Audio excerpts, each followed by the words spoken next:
కానీ సిద్ధాంతమును బట్టి ఎవరిని ద్వేషించము. ఓకే అన్న, నువ్వు వేరేగా నమ్మొచ్చు, still you are my brother అంటే నేను భ్రష్టున్నట, అందరూ భ్రష్టుడు. ఎవడు భ్రష్టుడే నాకేం అర్థం కాల. ఏమండి, ఆఖరికి ఇప్పుడు ఒక ఉద్యమం లేవదీస్తారట. ఓఫీర్ గారు అబద్ధ ప్రవక్త అని క్రైస్తవులందరినీ ఒప్పించే ఒక మహా ఉద్యమం లేవదీస్తారట.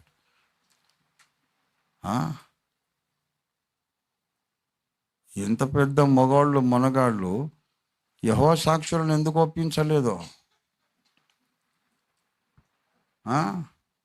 యెహోవా సాక్షులు, సెవెంత్ డే అడ్వెంటిస్టులు, లాటర్ డే సెయింట్లు, క్రిస్టియన్ సైంటిస్టులు, వీళ్ళందరినీ ఎందుకు ఒప్పించాలి? అందరినీ ఓ కొలిక్కి తెచ్చి అప్పుడా నా దగ్గరికి. అక్కడేమో వీడు మగవాడు కాదు, ఫైనాన్స్ మినిస్టర్.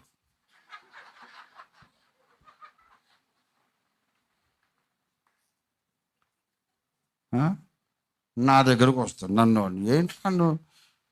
నన్ను నువ్వు పరీక్షించడానికి నువ్వెంత, నీకున్న లెవెల్ ఎంత, నీ జ్ఞానం ఎంత? మూర్ఖులతో నేను మాట్లాడాలని చెప్పేశాను. అంటే ప్రపంచం అంతటిని ఎన్లైటన్ చేయండి, అదే నేను ఎదురు చూస్తున్నా. ఇప్పటి నుంచి మీరు యేసే దేవుడు అని చెప్పేది మానేసి ఓఫీర్ గారు అబద్ధ ప్రవక్త అని కరపత్రాలు కొట్టి లోకమంతా పంచండి. అప్పుడు ఖచ్చితంగా దేవుని పక్షం ఉన్న వాళ్ళు ఎవరో వాళ్ళు ఓఫీర్ పక్షం అయిపోతారు. దేవునికి స్తోత్రం కలుగును గాక. హల్లెలూయా. నిర్గమకాండం 32వ అధ్యాయము 26. అందుకు మోషే పాళెము యొక్క ద్వారమున నిలిచి, యెహోవా పక్షమున ఉన్న వాళ్ళందరూ నా యొద్దకు రండి. అంటే నా యొద్దకు ఎవడైనా వస్తే వాడు ఎవరి పక్షం ఉన్నట్టు? రాకపోతే యెహోవా పక్షం లేడంతే. ఒక తరములో మోషే ఆ మాట అనగలిగాడు, ఒక తరములో పౌలు ఆ మాట అనగలిగాడు, కడబరి తరంలో రంజితోఫీర్ ఆ మాట అంటున్నాడు. యేసయ్య పక్షం ఉన్నోళ్ళందరూ చచ్చినట్టు ఓఫీర్ పక్షం కావాలి. లేకపోతే మహాశ్రమల కాలం వచ్చినప్పుడు సర్వనాశనం అయిపోతారు. సత్యాసక్తి లేని వాళ్ళందరూ అబద్ధము నమ్మునట్టు దేవుడు వారికి మోసము చేసే శక్తిని పంపుచున్నాడు. 2వ తెస్సలోనిక పత్రిక 2వ అధ్యాయం 11వ వచనం. ఇందుచేత సత్యము నమ్మక దుర్నీతి యందు అభిలాష కలిగిన వాళ్ళందరూ శిక్షా విధి పొందుటకాయ్ అబద్ధమునే నమ్మునట్లు మోసము చేసే శక్తిని దేవుడు వారికి, సత్యాన్ని బోధించినప్పుడు అది నమ్మడం ఇష్టం లేని వాళ్ళందరినీ దేవుడే శిక్షిస్తున్నాడు. మీరు అబద్ధాన్ని నమ్మండి అని ఒక మోసము చేసే బలమైన శక్తిని దేవుడు భూమి మీదకి పంపిస్తాడు. కాబట్టి నేను ఎదురు చూస్తున్నా. ఓఫీర్ గారు అబద్ధ ప్రవక్త, ఆయన బోధలు సరైనవి కాదు అని లోకమంతా ప్రచారం జరగాలి. ఈ పందుల్ని దేవుడు అందుకే వాడుకుంటున్నాడేమో. అప్పుడేమవుతుందంటే సత్యాసక్తి కలిగిన వాళ్ళు నా పుస్తకాలు చదువుతారు. చదివినప్పుడు వాడు కళ్ళు వెలిగించబడిన వాడైతే నిప్పంటుకుంటుంది. అరే, ఇంత అద్భుతమైన వాక్య ప్రత్యక్షాన్ని ఆ పందులెందుకు అలా తృణీకరిస్తున్నారు? ఇదే సత్యం కదా అని వచ్చేవాళ్ళు కోట్ల మంది ఉంటారు. యెహోవా పక్షమందు ఉన్నవారు ఒకనాడు మోషే దగ్గరకు వచ్చారు.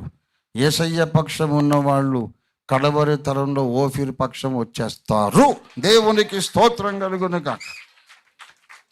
నో అదర్ ఆప్షన్, రావాల్సిందే. మోషే పక్షం లేకుండా యెహోవా పక్షం ఉండడం సాధ్యం కాదు.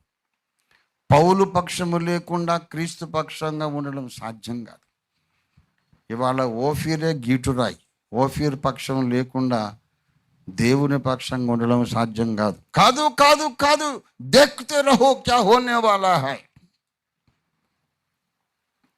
చూస్తూ ఉండండి ఏం జరుగుతుందో. నేను ఇట్లాగే బాప్తిస్మాలు ఇస్తూ, సంఘాలు పెడుతూ, అభిషేకాలు ఇస్తూ వెళ్తాను, చేస్తూనే ఉంటాను. నేను ఈ లోపల అబద్ధ క్రీస్తు వస్తాడు. అప్పటిదాకా ఇట్లాగే పిచ్చి పిచ్చి ఆర్గ్యుమెంట్లు చేసి, ఓఫీర్ గారు భ్రష్టుడు, ఆయన శిష్యులు ఎట్లా భ్రష్టుడు? ఎవడరా భ్రష్టుడు? ఓఫీర్ గారి బోధ విని విచారం చేయాలని నేర్చుకున్నోడెవడు? సిగరెట్ తాగేది నేర్చుకున్నోడెవడు? తాగడం నేర్చుకున్నోడెవడు? అందరూ భయంగా బ్రతకడం నేర్చుకున్నారు. ఎవరు భ్రష్టులయ్యారు? లేనిపోని వ్యర్థ ప్రేలాపనలు ప్రేలుతున్నారు. ఇలాగే చేస్తూ ఉంటే ఇంకా కొన్ని యుద్ధాలు గల్ఫ్లో జరుగుతాయి. తర్వాత ప్రపంచ ఏక ప్రభుత్వం వస్తుంది, దశరాజ్య కూటమి. అప్పుడు దేవుడు ఒక మోసము చేసే శక్తిని భూమి మీదకి పంపిస్తాడు. నిష్కారణంగా సత్యాన్ని ద్వేషించిన వాళ్ళందరూ అబద్ధమునే నమ్ముమని మోసం చేసే బలమైన శక్తిని దేవుడు పంపిస్తాడు. సాతాను ఒక మోసం చేసే శక్తిని సాతానే పంపిస్తే దేవుడు విడిపిస్తాడు. మోసం చేసే శక్తిని సైతాన్ని పంపిస్తే దేవుడు విడిపిస్తాడు. కానీ దేవుడే ఆ శక్తిని పంపిస్తే ఎవరు విడిపిస్తారు? ఎవ్వరు విడిపించలేరు.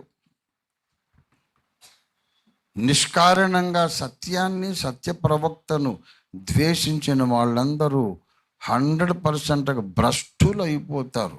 అది మనం కళ్ళారా చూసి ఎత్తబడబోతున్నాం.